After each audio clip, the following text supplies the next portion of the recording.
welcome back. Today, my dear students, we are going to read a very interesting chapter, Transformation of Sentences. As we know that there are different ways of communication and language is one of the most powerful means of communication. Transformation teaches different ways of expression. It is an art of conversation and it makes our conversation excellent and delightful. Transformation is made of two words, trans and formation. The meaning of trans is to change and the meaning of formation is construction. Therefore, the simple meaning of transformation is to change the form of sentence without changing its grammatical meaning. The another name of transformation is conversion. इसको हिंदी में हम रूपांतरण कहते हैं, अर्थात transformation में sentence की एक फॉर्म से दूसरी फॉर्म में बदल दिया जाता है। उदाहरण के तौर पे अगर मैं एक सेंटेंस बोलता हूँ कि ये चाय ठंडी नहीं है, चाय ठंडी नहीं है, तो इसका मीनिंग निकल रहा है चाय गर्म है। दूसरा एक सेंटेंस, ये बॉक्स हल्का नहीं है, तो ये बॉक्स भारी है। इस तरह से ही रूपांतरण हम करते हैं, यही ट्रांसफॉर्मेशन कहलाता है। तो इसको to transform sentence is to change its form from one grammatical form to another without changing its meaning. Transformation is an excellent exercise as teaches variety of expression in writing English. ये बहुत ही अच्छी exercise है, इससे हमारे अंदर English लिखने की कला में विभिन्न वैरायटीज़ आती हैं, हमारे बोलने की कला में बहुत सुधार होता है, हमारा कन्वर्सेशन बहुत अच्छा होता है। जैसे एग्जाम्पल अब मैं एग्जाम्पल से हम लोग देखते हैं, this is a difficult task. एक सेंटेंस हमारा दिया हुआ है, this is a difficult task, इसको ट्रांसफॉर्म किया गया, this is not an easy task. तो इसमें क्या किया है हमने, इसमें नॉट बढ़ा दिया है और डिफ़िकल्ट का अपोजिट हमने ईजी लगा दिया, तो this is not an easy task, ये हमारा ट्रांसफॉर्मेशन हो गया। दूसरा एग्जाम्पल एक और है, she is too weak to walk, तो ये हमारा एडवर्ब टू वाला सेंटेंस कहलाता है। ये टू एडवर्ब है और ये जो है इन्फिनेटिव है, तो इस एडवर्ब की जगह पे सो लगा दिया जाता है और ये इन्फिनेटिव हटा करके ये यहाँ पे एडवर्ब क्लॉज लगा दी जाती है। तो she is so weak that she can not walk. तो इस तरह से यही विभिन्न तरीके हैं ट्रांसफॉर्मेशन के, ये बड़े रोचक, बड़े इंटरेस्टिंग होते हैं। Transformation of sentences containing adverb to.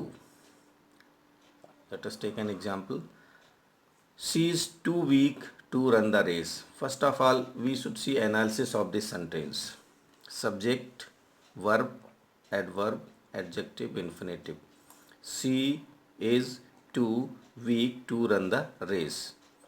She is so weak that she cannot run the race. यहाँ पे इम्पॉर्टेंट चीज़ ये देख लेनी है कि इन्फिनेटिव की जगह पर हमने एडवर्ब क्लॉज का प्रयोग करना है। तो ये हमारी पूरी एडवर्ब क्लॉज होगी, that she can not run the race, और ये एडवर्ब की जगह पे हमारा सो का यूज़ हुआ है। नेक्स्ट एग्जाम्पल हमारा, Sita is too slow to win the race. Sita is so slow that she cannot win the race. Present tense में है इसलिए can not. he was too late to hear the speech. The sentence in past tense, he was so late that he could not hear the speech. She is too proud to apologize. She is so proud that she cannot apologize. Infinitive की जगह adverb clause बनाने के लिए इनमें से एक ही, she, it, I, we, they, none, इनमें से कोई एक प्रोनाउन ले लिया जाता है और टेंस के हिसाब से can not, do not, does not, could not, would not, did not और विल नॉट लगाया जाता है। यानी प्रेजेंट टेंस में can not, do not, does not, और पास्ट टेंस में could not, would not, do not, और फ्यूचर टेंस में विल नॉट का यूज़ किया जाता है। Let us take an example, Rakesh is too proud to listen to anyone.